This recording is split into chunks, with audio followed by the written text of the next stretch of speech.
one more thing about shaitan that I recently learned, that is described in the Quran, and I found it just absolutely fascinating. وَزَيَّنَ لَهُمُ الشَّيْطَانُ أَعْمَالَهُم. وَزَيَّنَ لَهُمُ الشَّيْطَانُ أَعْمَالَهُم. And the tafsir of this ayah and the way it's been explained traditionally, it's incredible. Shaitan beautified, for some people, shaitan beautified what they do for them. So whatever they do, they think they're doing a beautiful job. This is actually on it's multiple kinds. This is of different kinds. And I want to explain these two kinds to you, inshallah. There are people that are in absolute darkness. They are just evil. They're just fallen into evil. Any bad thing, you name it, they're doing it. And they don't even feel bad when they do it. They're proud of it. They celebrate it. They take pictures of it. They post it on Facebook. They make videos about it. They encourage others to do it. These are people that shaitan has taken the evil that they do and he's made it beautiful to them. Even though in and of itself it's an ugly thing, whatever they're doing, it's fascinating to them. But the scarier one is this next one. There are people who are doing what they think is a good thing. They think it's a good thing. But as a matter of fact, they're doing what shaitan wants them to do. That's the scary one. You see, and I'll take 2 minutes to explain this and I'm done. In our deen, there are priorities.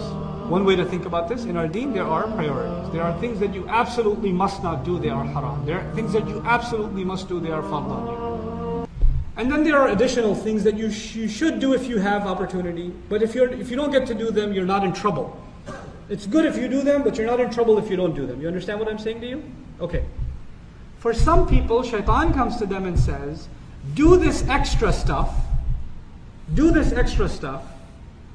And it's amazing that you're doing it. You're so amazing that you're doing this extra stuff.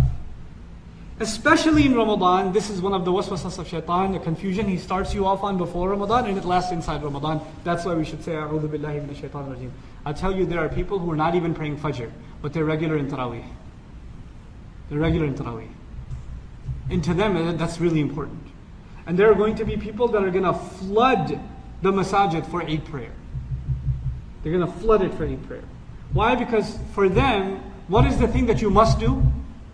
That. And shaitan has made that really beautiful to them, at the expense of other things that are far more beautiful and far more important. Now, if you ask, is Taraweeh itself a good thing? Absolutely. And by the way, for some people, it's not just about Taraweeh and the salawat, it's also about other things. For example, there are people who are very keen on the fasting. At the same time, they're not very keen on how they earn the money with which they buy the iftar.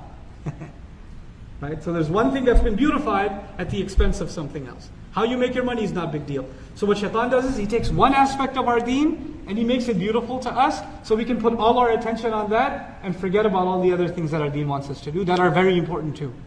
This is also a waswasa of shaitan. And this is also a particular waswasa of shaitan that we have to undo in the month of Ramadan.